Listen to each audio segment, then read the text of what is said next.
Hi, I'm Bianca, and welcome back to my bookworm sanctuary. I'm really sorry if you can hear my clothes washing. So I'm really sorry about the laundry. No one cares.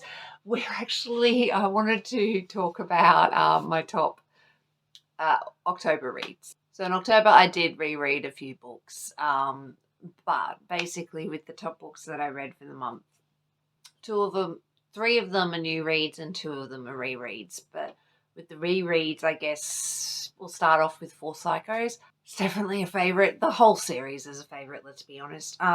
This first book is more establishing how weird she is. This is an entity basically who has no idea who she is. She hangs around these four guys, is really attracted to them. And then their lives are threatened and she saves their lives. And it's basically a 4-book series trying to figure out who she is, why she's there, who these blokes are, why they're so important to her, and who they are. And yeah, it's a really fun time. There's heaps of action, mystery, suspense, freaking hilarious. So yeah, I absolutely loved it.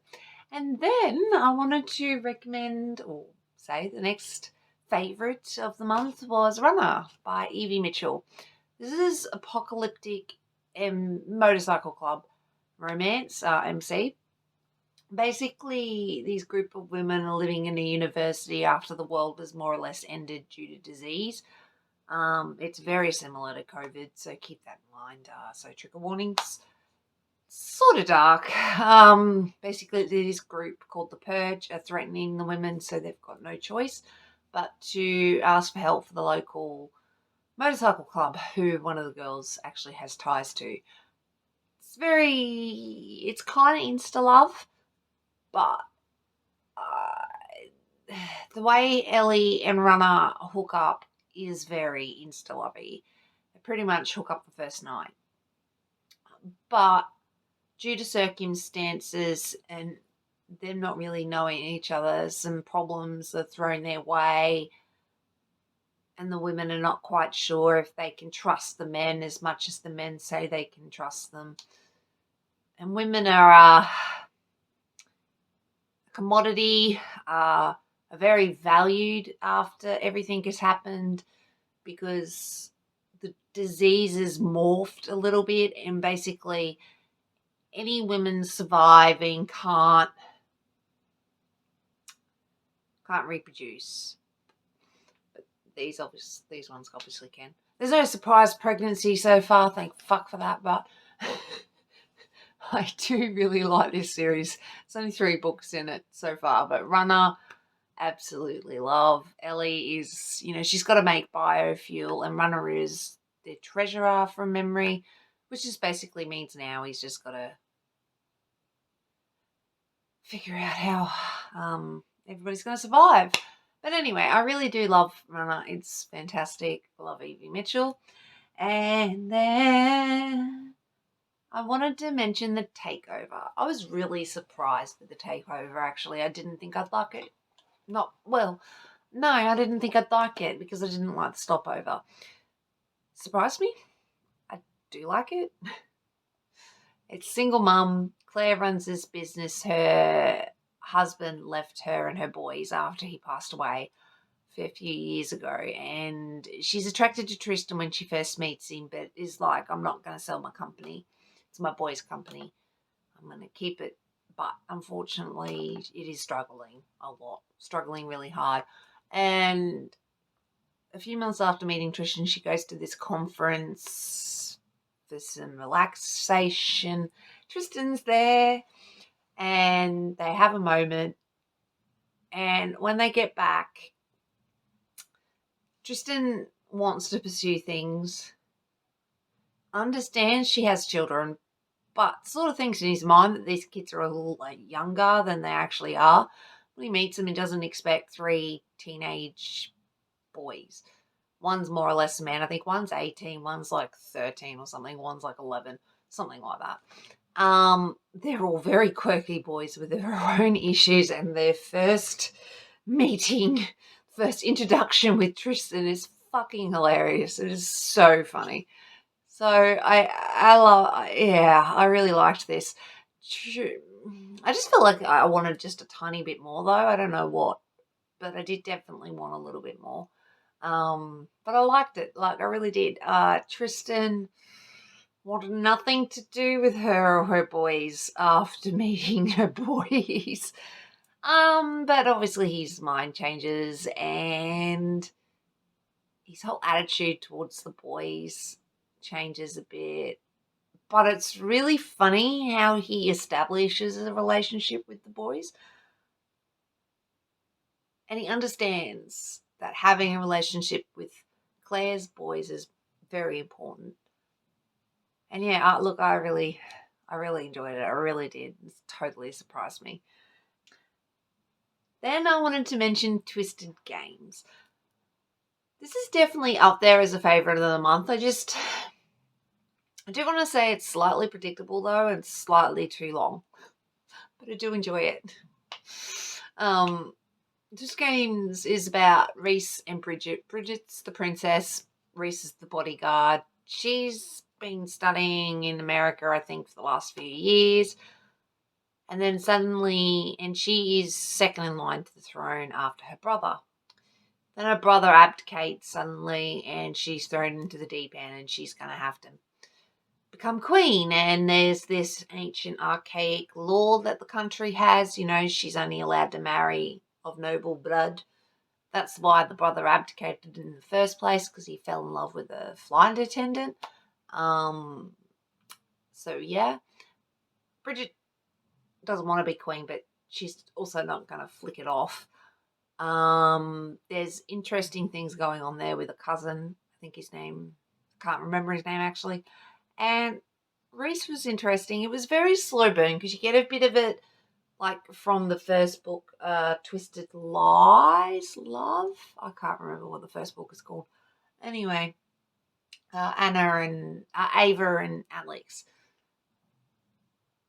And so you get a little bit of, you know, Bridget's thing.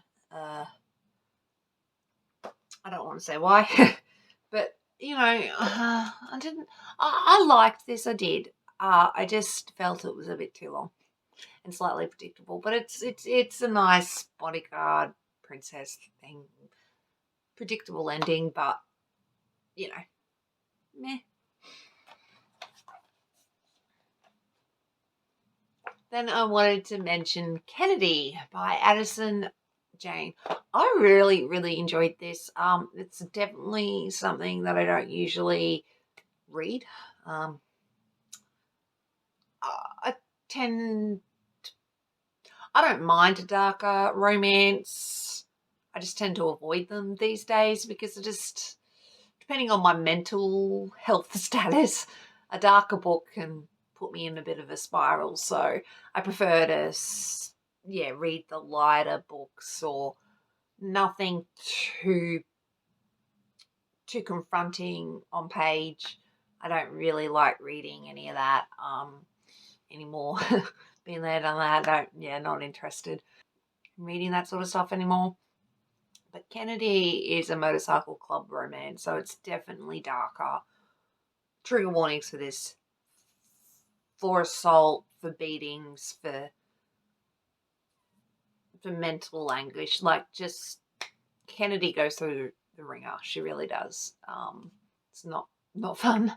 So Kennedy's basically been forced, more or less, to become a stripper and a club girl, a club whore, for a motorcycle club she doesn't want to be a part of. And this bloke there, I think he's the president or I don't remember, but one of the members, he has a real interest in Kennedy. And Kennedy's basically doing this because her father owes the MC money, and the father just disappeared.